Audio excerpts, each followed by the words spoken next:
Hi, this is Holly Fulford-Jeffrey calling. I'm the writer or the author behind this blog.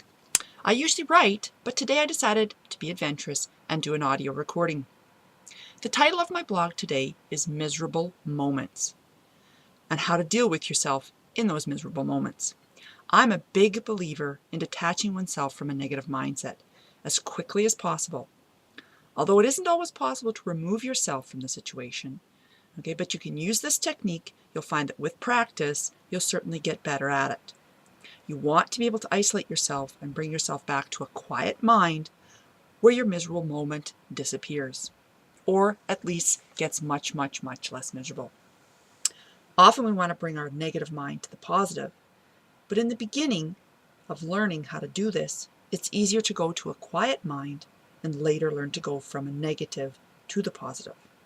It's too much in the beginning steps to go from negative straight to the positive and go through the neutral. So it's easier to learn to go through the neutral. Samuel Smiles says, "Progress of the best kind is comparatively slow. Great results cannot be achieved at once, and we must be satisfied to advance in life as we walk step by step." So we're going to do this step by step. Do you ever find yourself in the real miserable moment? Just miserable. You're so worked up, you're so upset, and there is just negative energy around you. Everything you think about escalates that negativity. Those of you who have experienced this and are aware know what I mean. There may be some people who don't even understand this concept. They haven't got to that point in their awareness yet. And the biggest or most important thing in this is finding yourself in the funk. It's being able to know you're there. If you don't even know you're in this miserable moment, how can you even think about getting yourself out of this miserable moment or this funk? So first things first, you have to pay attention to what is going on. Can you see a cloud of negativity hanging over your head? Can you see all that stuff you just can't stand about your life coming down on you? Or whatever your misery is at the moment? Take a look at yourself in the mirror and see what you see. Is it a grouchy look? Stern? Cranky? Miserable? Yes, do take a look. Find a mirror and do this.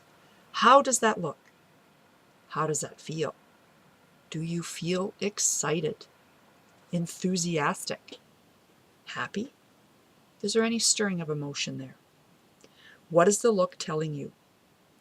That's where your start is. That's the beginning. When you can realize and notice that you're feeling yucky, okay, then you know that something within you needs to change. How do you want to feel? Do you want to have a miserable day? Or do you want to have a miserable rest of the day? What's going on in your mind? What are you hearing? What are you saying? What are you listening to yourself say? Once you realize you are in the funk, the first thing you need to do is take a deep, slow breath.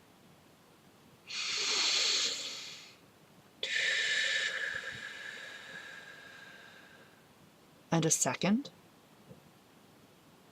and a third breath. Stop everything about you and do it. Just breathe. Focus on where you are at in your own self, right within yourself. Totally bring your mind into the actual breath you are breathing. Inhale, follow that breath in, use your visualization, feel that oxygen going in, and then exhale and follow it out. Now place your tongue right behind your teeth where your teeth on the top meet the gum. Inhale again. And then put your tongue where the teeth meet the gum on the bottom and exhale. Try that a couple of times. Really focusing in on your breath and listening to your body, quiet, and bring yourself out of those thoughts. And then say a couple of things that you're really, truly grateful for. I am so grateful to be here where I'm at. I am so grateful to have the health that I have. I am able to breathe on my own.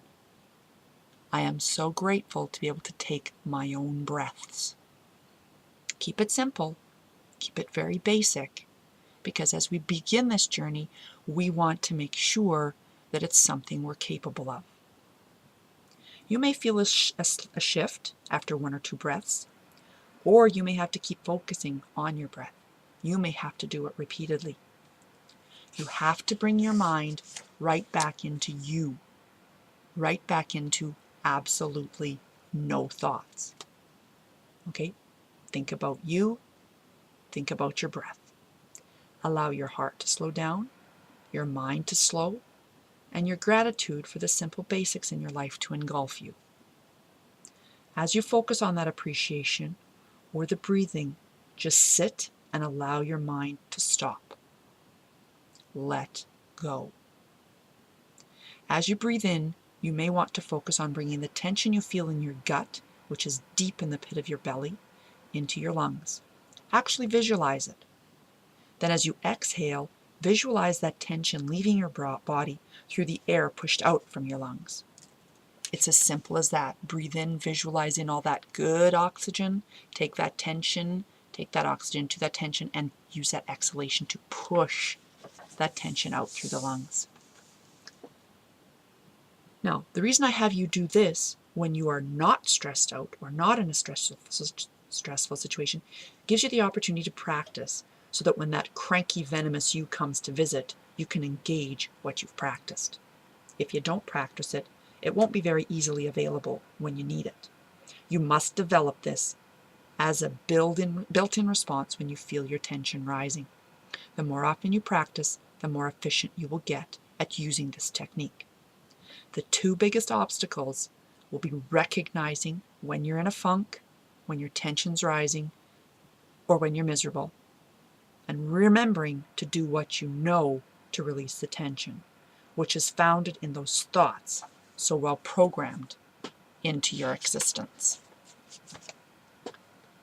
Get your mind off what needs to be done, what's not getting done, what your partner does that you can't stand, what your kids are doing to drive you batty, whatever is bothering you. Focus on your breath. Just breathe. Get out of your head. Winston Churchill said, "Every day you make progress. Every step may be fruitful, yet there will stretch out before you, ever lengthening, ever ascending, ever improving path. You know you will never get to the end of the journey, but this, so far from discouraging, only adds to the joy and the glory of the climb, because you are on a journey and it's progress that you are making." If you would like any more information about your personal awareness for peak performance, do please leave me a comment at the bottom of this blog, and I would love to hear what else you'd like to know. Take care and have an awesome day.